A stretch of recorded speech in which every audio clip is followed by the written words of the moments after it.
Okay, I'm going to tell you a story about transition, and I'm going to use some props. My first one is this cane that came from 15 years ago. After I had my last child, I was in a lot of pain, and I had to walk with this cane, and I had a morphine pump. I was on a lot of pain medications, and I was supposed to have a post-traumatic brain injury and sciatica. I could barely walk. It was horrible. Couldn't figure out how to fix the problem. And my only solution I knew at the time was to take pain medications and take care of my babies the best way I could. Now, years later, I had that pump removed, and I was walking around just fine, and I healed. Then came this. Got into esoteric knowledge and stuff, and into mudra, and decided to use this walking stick to help with my fingers to relieve stress and promote healing. I ended up learning about Qigong and Tai Chi, and so I used this and broke it up so much and split it that I had to tape it, and it kept falling out of my hands, and I learned about gravity and stuff because I couldn't figure out why I kept dropping it. I realized, of course I drop it because the air going through the pole is throwing my spin off. And I enjoyed learning it with that. Okay? So that was my next walking stick. Then I transitioned to this one. Oh, very heavy. Hear that? It's actually an old mop handle or broom. And had someone saw off the edges for me and sanded it down and made my hands a lot stronger, doing the same thing but with length. Instinctively, not knowing what I was doing, just following what I like to do with dance and putting together the Tai Chi and the movements that I learned from Qigong. I learned that I was doing Qigong. I learned that I was doing Tai Chi and learned more about Tai Chi and added my mudra to it. And then once I realized I was doing that, like, where'd the pole come from? Because I know I'm following some ancestry talking to me through my blood. That heals me. I've got proof of that from the first that I explained to you. Okay? So, this is called a bow stick. Okay? And they use it in karate. And it's pretty neat. And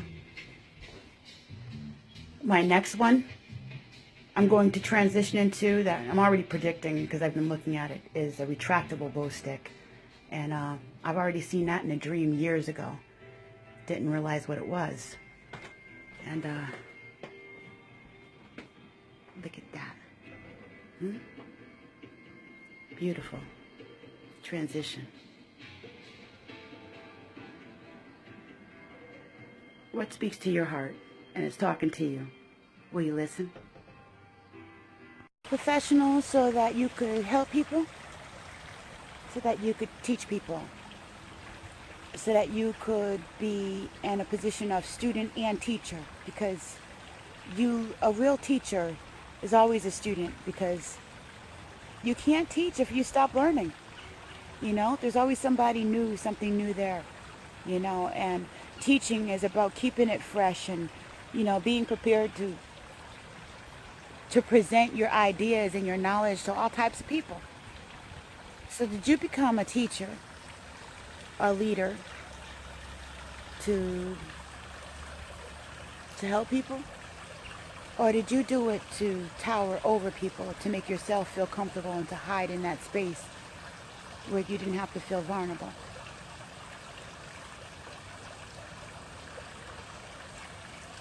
Are you going in these professional facilities with our children and our wounded and our damaged and our hurt, our sick, and towering over them egotistically? Is that why you became a professional? Then I need to tell you something. You're sick. you're sick. And you will never be able to truly help these people from that perspective.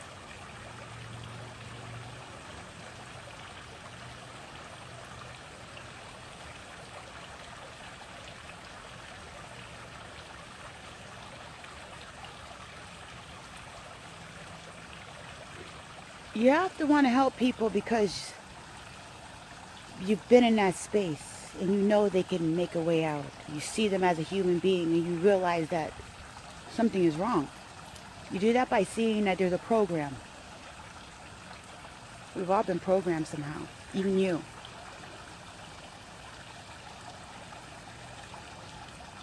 You forget about the humanity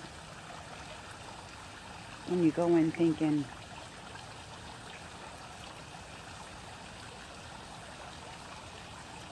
I'm in a position of authority and I'm going to dictate how I help you, instead of how can I help you? I love you and I know what it's like to need help. Two different points of reference give a totally different feeling. One is a feeling of looking down your nose at someone, and the other one is lifting up someone. You might be sniffling because you feel you're empathizing with them, you know? Although, not, you done messed up. Let me help you, I know how to do that. Instead of, I know what that's like. Let me help you up.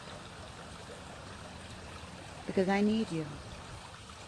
We don't want you broken out there, because I know what that kind of broken does. You see what I'm saying? I need you. I need you to not be out there like that. And I need you to see me. That you can overcome.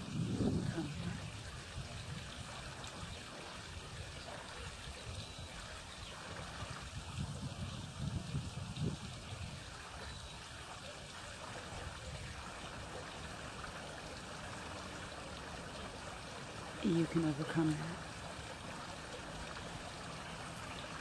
You can overcome that. I said it. I mean it. I don't care what it is. What it is.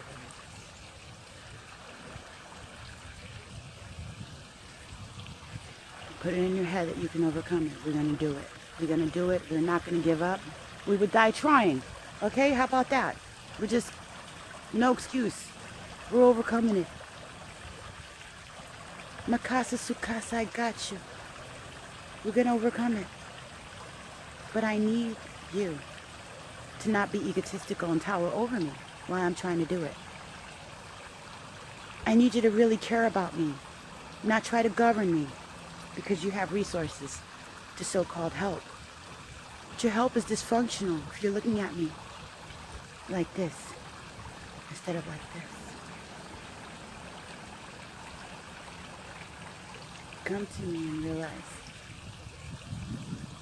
that I could be your friend, your sister, your mother, your lover, your cousin, your aunt, a friend of a friend. But somehow we touch. My problem is your problem. It's all interconnected.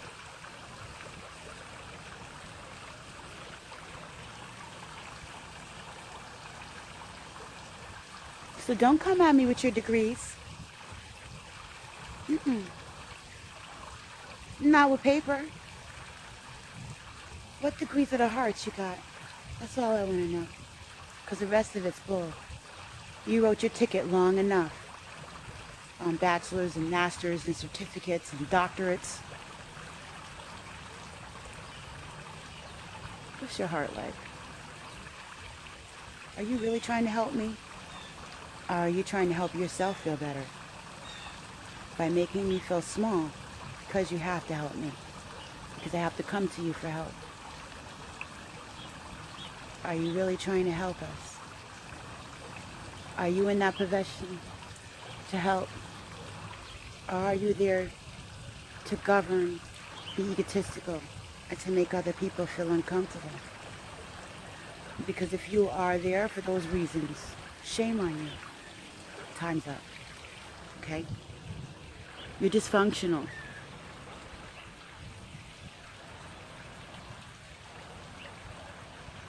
When someone is at that space where they walk into a government facility or to someone with a title and ask for help, it's not the time to play with their heart, emotions, spirituality, with their mind, their mentality.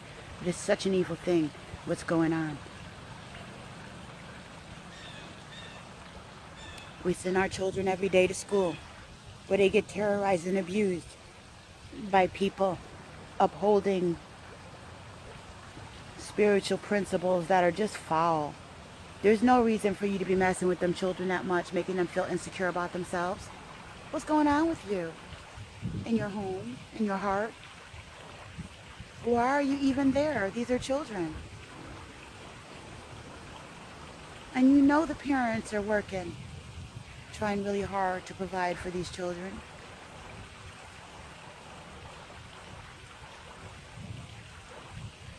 Why are you there? Why are you a teacher, a nurse, a doctor, a counselor, a lawyer, a judge, a president, a senator, or whatever? Why?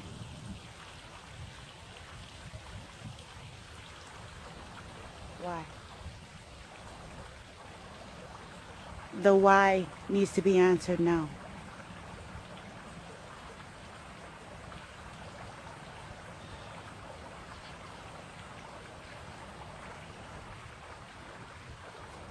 Why?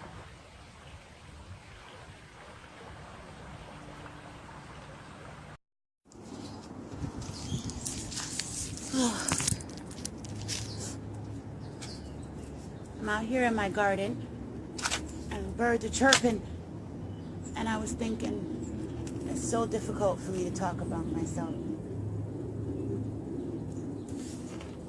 And I know that I should be.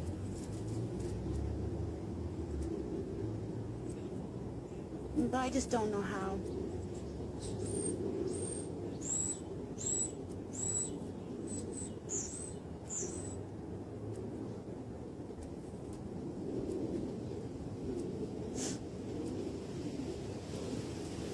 In this garden, it reminds me that it's important to be careful about what you're planting.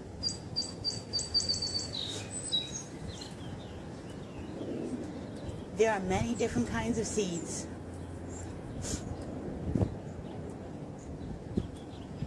And all of them for good. Because it just depends on how you use them. You can't get positivity unless it knows negativity. To distinguish itself, you can be neutral, but you're still going to know both sides to be neutral. What kind of seeds are we planting in this matrix where everything is upside down and backwards?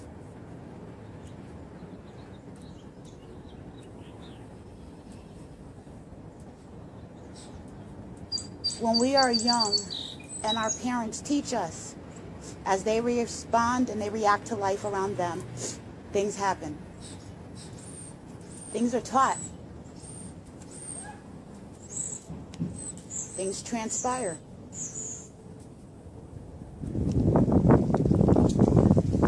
There's a corruption, a mighty corruption going on. And it has to do with your kundalini, your sexual energy, your seeds. What are you planting? What are you planting for your children? What are you planting for yourself?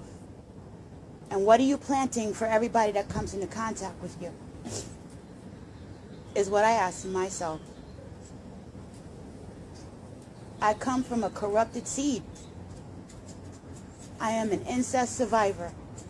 I have survived incest, molestation, and rape more times than I can freaking want to count. And I still love. Because there was a seed planted in me. And I paid attention to that one as soon as I could.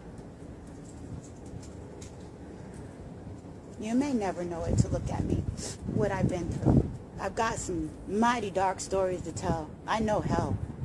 This is where we live. There are very dark things that go on here. I don't have to tell you that. But I am.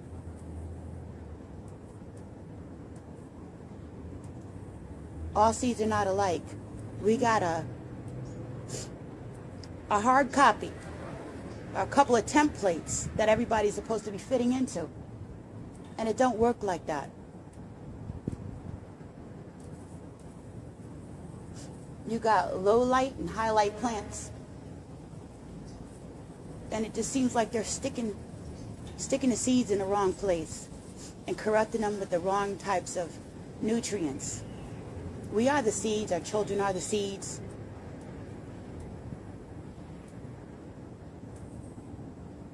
So much has been taken away from us and corrupted. And I'm tired of looking at it and not saying anything.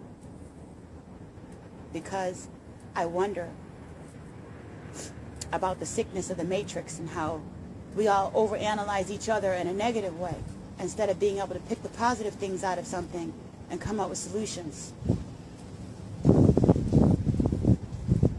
Everything is made up of sexual energy.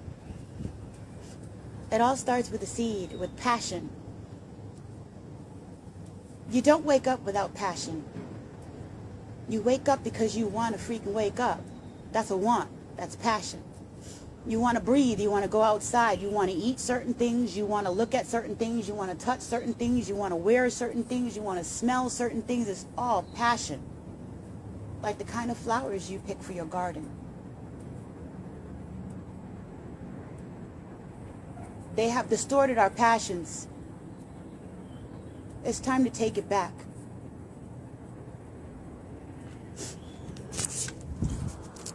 What kind of seeds do you want in your garden?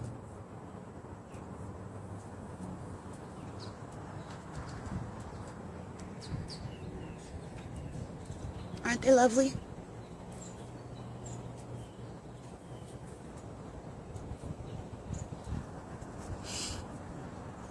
Aren't we lovely? Despite what they tried to do to us, despite all the corruption, we are still here trying to learn, and it's hard. And it's okay. It's time to wake up. It's time to know ourselves. It's time to take back our sexual energy. The purity and the healing. The tranquility and the honesty. True love. It's okay to tell somebody that they fucked up and try to help them, as long as you're trying to help yourself. It's okay not to listen to how they told us to be and who they told us we are. Look in your heart. Follow the seed. The uncorruptible one is in your heart. It's time to take back our Kundalini energy they've been using.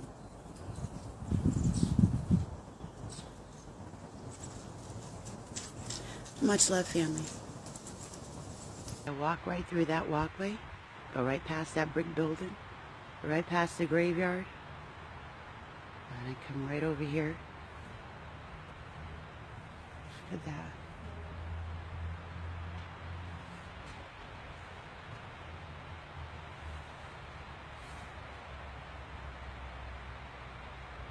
You can hear the waterfall from here.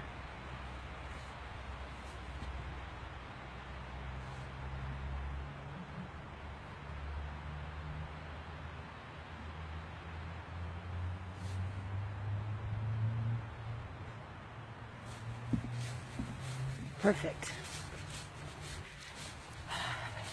I just picked myself a bench, and voila, I'm enjoying the Creator. I came to spend some time out at the dam. You know, I love it out here. Nice and quiet. And so I'm practicing with my stick, and as you can see, if I lose that over here, it's gone. Gone, gone, gone. So I'm like twirling it around, and this anxiety, this fear came over me. And it was like, what if I lose my stick? What if it falls over the edge into the water? You know? And just when I thought that, on the other side, it fell over into there.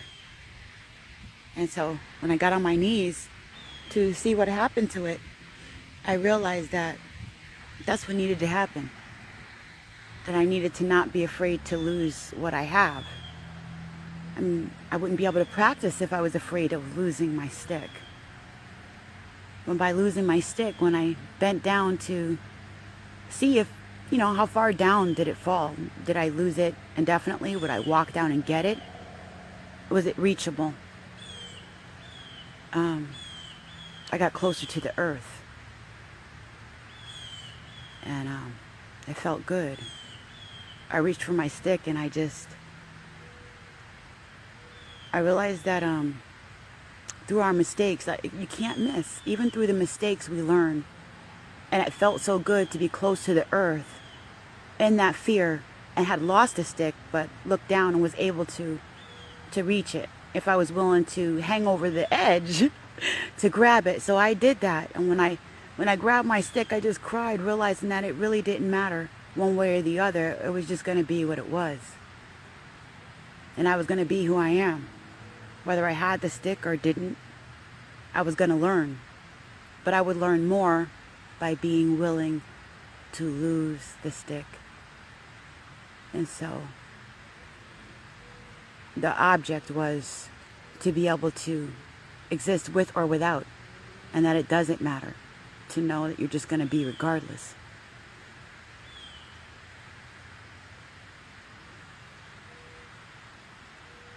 Can't lose with positive intent.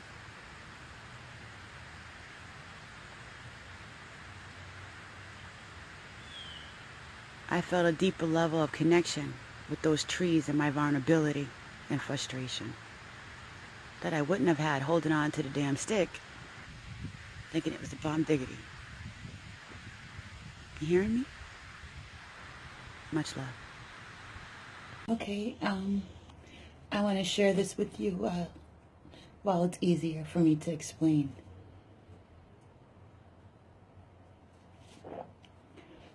There's a light switch inside of us. For example, if you close your eyes and you touch your dog, if you have a dog or a cat, and you get past the heartbeat, sometimes you can feel their energetic spirit inside if you close your eyes. Past the heartbeat, you can feel their little happiness or their little spirit just jumping around inside. We all have that, and that's what's being messed with. That energetic potential, or your spirit man, your spirit person. But there's a switch. When my dog doesn't feel good, his vibration is low. If I touch him and close my eyes, I don't feel him bouncing around in there as much. But when he's feeling healthy and I close my eyes and I touch him, get past the heartbeat, I can feel him jumping around inside, and he's so excited and happy that I'm there, that I'm involved with him.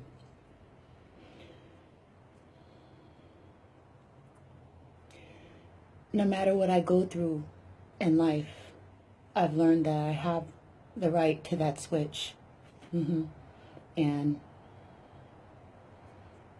people will try to push your buttons. They'll try to flip your switch and turn your frequency into a place where you don't want to be navigated to. for whatever reason. Once I finish dealing with whatever situation that is, I know that I have a right to flip my switch to where I want it to be. People don't have a right to keep you miserable. I have the right to those moments of time, like now, where I can have my, my drink and my tea or coffee and relax on my porch and take a deep breath and get into me and my own energetic potential, away from that, and not still brew inside or not take them with me if I don't want. This is a skill, because we've learned to let people run around in our heads all freaking day.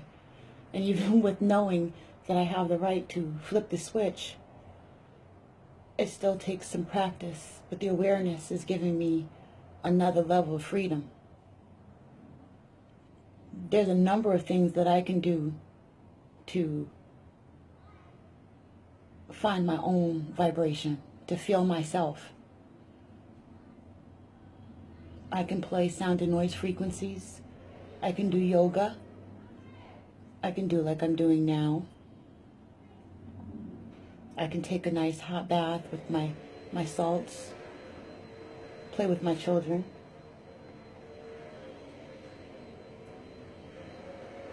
Exercise. Make sure I eat better, because that has a lot to do with our vibration.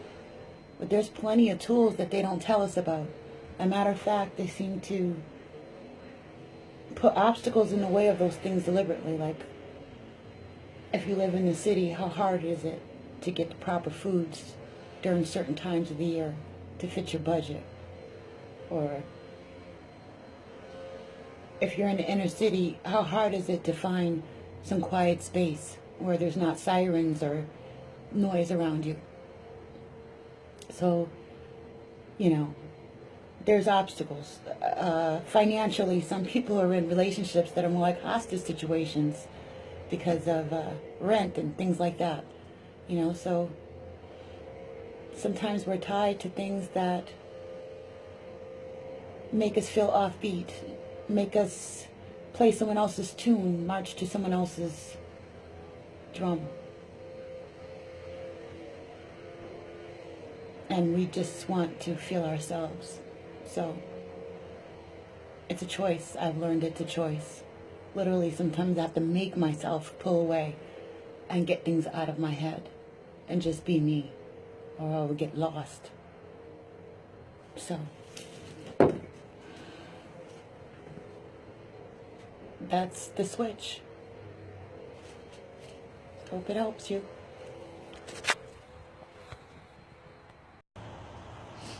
So, good day. Sitting here thinking about perception and how perception changes through experience and knowledge. One day you believe one thing and you find it to be true.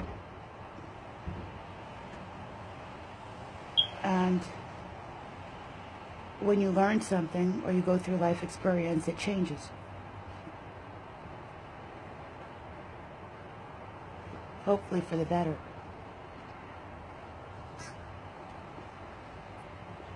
For instance, you might have a negative experience with a man or a woman. And through your perception, you may feel like they're all that way, or the majority are that way. Then over time, you may learn about universal law. And you may want to attract a different kind of people to you, regardless of whether it's a man or a woman. And you learn about your flaws, and learn about your attitudes and behaviors, and you learn about social structures and, systems and stuff like that. And you see the program. You no longer hate men or women, because through your knowledge or experience, you now see that there's a reason to feel differently, to observe differently.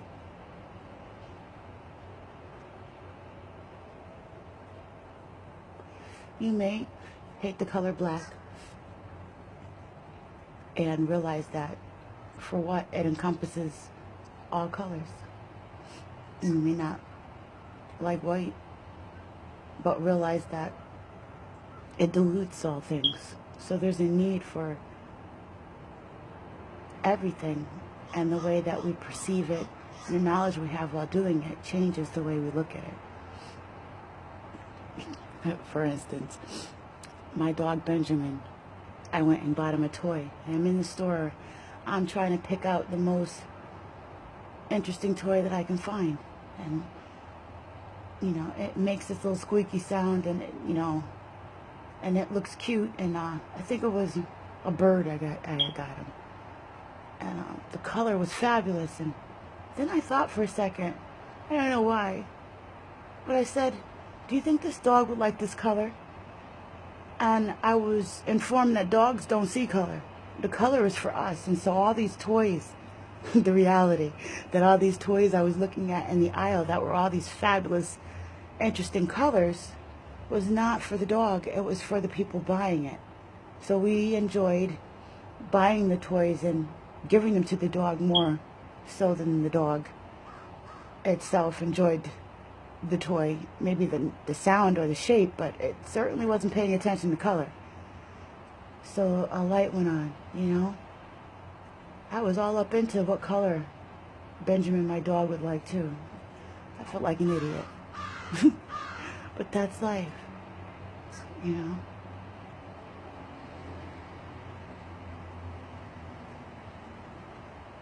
I mean, how can you hold on to your ego when you find out the facts, right? Dogs do not see color, period. And that's the way knowledge and perception change everything.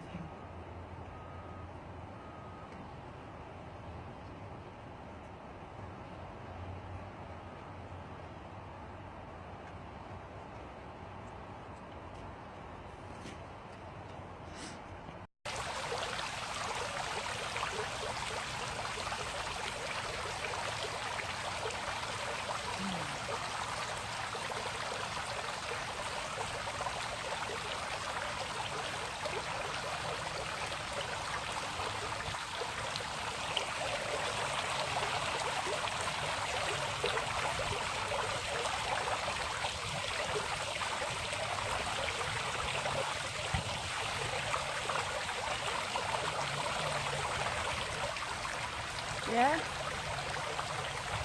Good stuff. Is to revive oneself is in a garden. Is outside, around nature. See, here, we've got some beautiful flowers.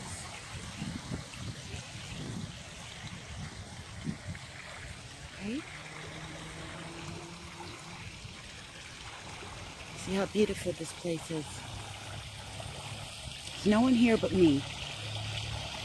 And I chose to be here at a time when there's no one here but me.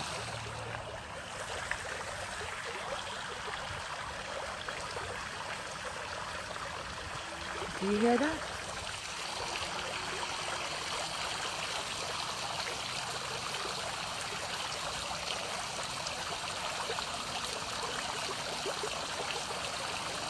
Now we're talking frequency, the frequency of water.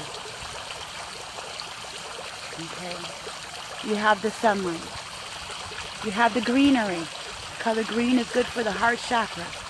You have your other colors here in the garden. You have sacred geometry.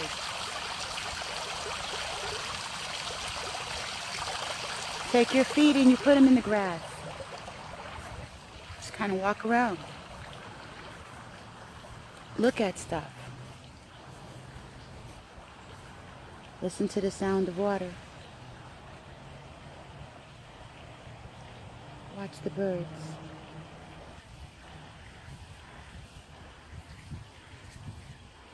Come walk with me.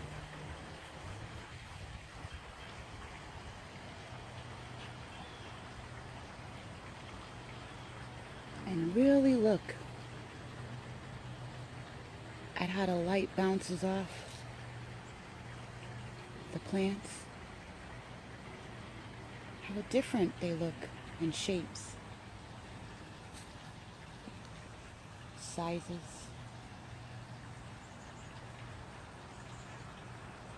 Hear the birds in the background.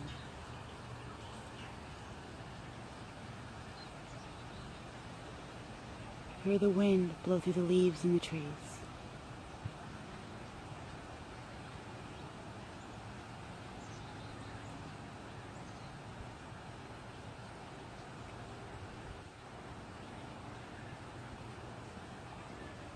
Have a seat on the bench. In your mind. Open the gate. Take a walk. Explore your possibilities. Soak in the sun.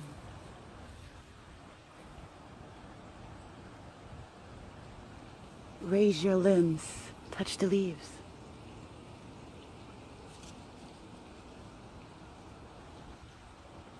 Watch the way they bounce and the light.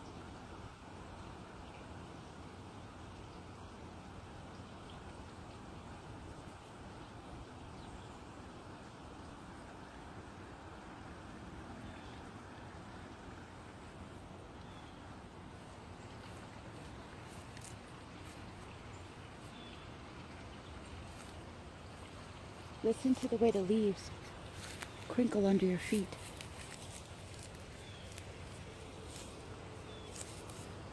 The way random flowers bounce in the light.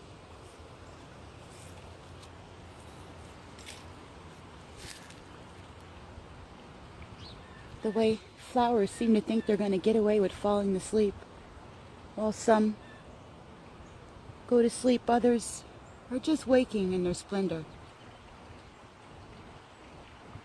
And look at the canopy.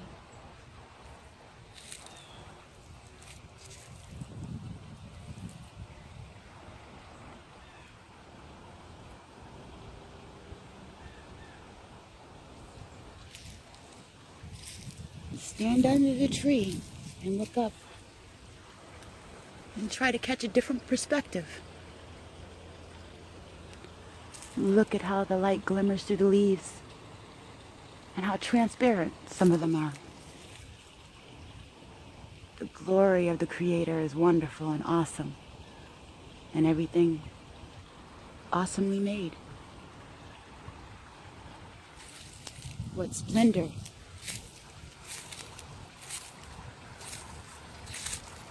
We got so much living to do.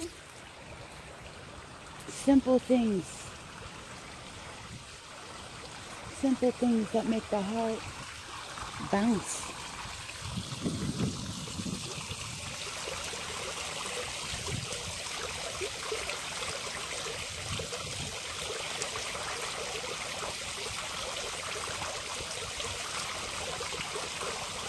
So what simple thing of nature are you going to take in today? Will it be the sunlight? Will you observe a tree blowing in the wind, listen to a bird, go for a walk and throw your little dirty feet in the grass and rub your feet all in it? Huh? Will you observe the flowers? Will you listen to a stream or a pond or a fountain? Can you hear the birds chirping? Did you hear the children giggling? Can you hear the sound of your own inner voice that's not tainted? Can you hear yourself? Are you allowed one moment of freedom to take in and absorb what the Creator gave us?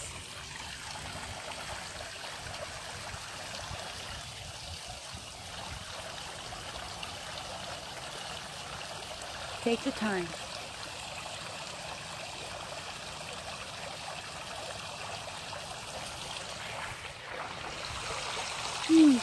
Can't tell you. Take the time.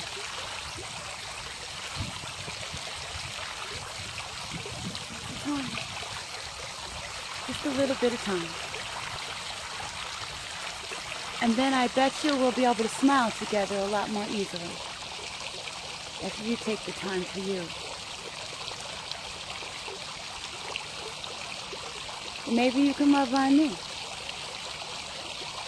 I would really like that. And so would the Creator.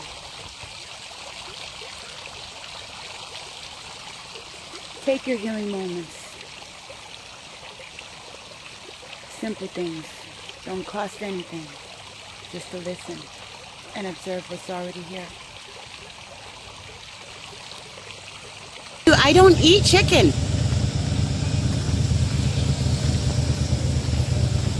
Hey! I just want to talk to you. Give me a chance.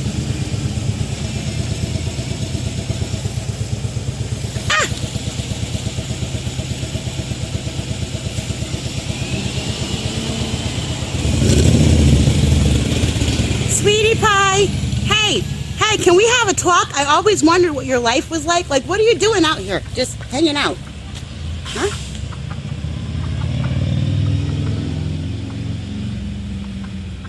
So it's like that, huh? I really wouldn't hang around here too much because these people like chicken. Where's your girlfriend at? You know, it's just like people. You try to tell them, you try to warn them about the coming doom. And what do? They don't want to hear it. Go ahead.